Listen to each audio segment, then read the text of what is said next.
Hi friends, இன்றைக்கி ஒரு இன்ட்ரெஸ்டிங்கான ரெசிபி. பன்னீர் டிக்காலேயே நம்ம நிறைய விதம் செஞ்சுருக்கோம். இப்போ பிரியாணி டிக்கா எப்படி செய்கிறதுன்னு பார்க்கலாம். இந்த பிரியாணி டிக்கா புது விதமான சுவையில் ரொம்ப சூப்பராக இருக்கும். பிரியாணி சாப்பிட்ட அளவுக்கு இன்ட்ரெஸ்டிங்காக இருக்கும்னா பாருங்கள். இப்போ இதுக்கு தேவையான பொருட்கள் என்னென்னு பார்க்கலாம். இதெல்லாமே லிஸ்ட்டில் இருக்குது, எடுத்து வச்சுக்கோங்க.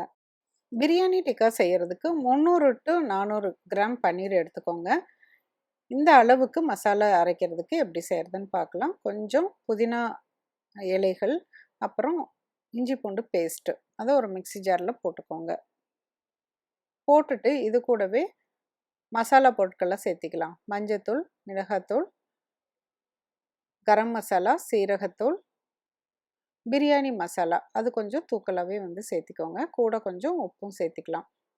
இதை அப்படியே நைஸாக அரைச்சிக்கணும். அரைக்கிறதுக்கு முன்னாடி கூட கொஞ்சம் தயிரும் சேர்த்திக்கோங்க. ஏன்னா நம்ம புளிப்புக்கு தக்காளியெல்லாம் போட்டோம்னா ரொம்ப தண்ணியாட்ட போயிடும், அந்த மசாலா ஒட்டாது. அதனால நம்ம தயிர் சேர்த்திக்கிறோம்.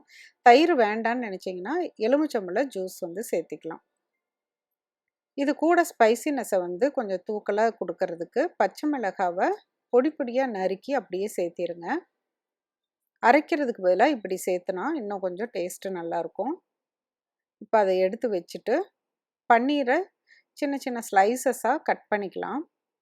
இந்த ஸ்லைசஸ் ரொம்ப தின்னாக இருந்ததுன்னா உடஞ்சிரும். அதனால் இன்னும் கொஞ்சம் திக்காக வேணும்னாலும் நீங்கள் போட்டுக்கலாம். இப்போ இந்த மசாலா மிக்ஸ் பண்ணியிருக்கோம்ல, அது கூட கொஞ்சமாக நெய் விட்டு கலக்கி எடுத்துட்டு அதில் நம்ம பன்னீர் துண்டுகளை எல்லாம், அதாவது பன்னீர் ஸ்லைசஸ் எல்லாம் பெரட்டி எடுத்து வச்சுக்கலாம். நல்லா இப்படி ஒரு தடவை 2 பக்கமும் படுற மாதிரி பெரட்டிட்டு ஓரமாக எடுத்து வச்சிங்கன்னா நடுவில் இருக்க மசாலாலாம் கரெக்டாக ஃபுல்லாக அப்ளை பண்ண முடியும். இப்போ ஒரு நான்ஸ்டிக் பேன் எடுத்துக்கோங்க. நான்ஸ்டிக் பேன் எடுத்துட்டிங்கன்னா கொஞ்சம் அந்த நெய்யும் கொஞ்சம் போடுறது கம்மியாகும். ஃபஸ்ட்டு ஒரு 1/2 டீஸ்பூன் இல்லாட்டி 1 டீஸ்பூன் வரைக்கும் நெய் விட்டுட்டு கொஞ்சம் லோ ஃப்ளேம்லேயே நீங்கள் செய்யுங்க, இல்லாட்டி மீடியம் ஃப்ளேம் போதும். ஒரு 1 மினிட்டுக்கு அப்புறம் நம்ம திருப்பி போட்டுடலாம். ரொம்ப நேரம் விட்டிங்கன்னா ரப்பராட்ட ஆயிரும், ரொம்ப ஹார்டாக போயிடும். அதனால் கொஞ்சம் தொளதொளன்னு இருக்கிற மாதிரி இருக்கிறப்பே எடுத்துருங்க. சரியாக திருப்ப முடியலன்னா இன்னொரு ஸ்பூனை பிடிச்சிட்டு 2 இதுலேயும் பிடிச்சிட்டு நீங்கள் திருப்பி போட்டுக்கலாம். திருப்பி போட்டதுக்கப்புறமேலும் ஒரு 1/2 மினிட் 30 செகண்ட்ஸ் விட்டுட்டு நீங்கள் எடுத்துருங்க. ரொம்ப ஹார்டாக இருந்துச்சு அப்படின்னா சாப்பிட்றதுக்கே நல்லா இருக்காது.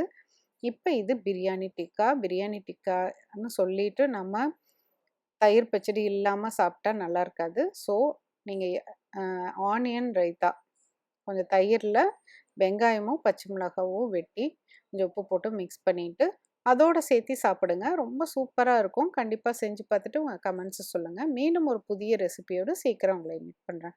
தேங்க்யூ.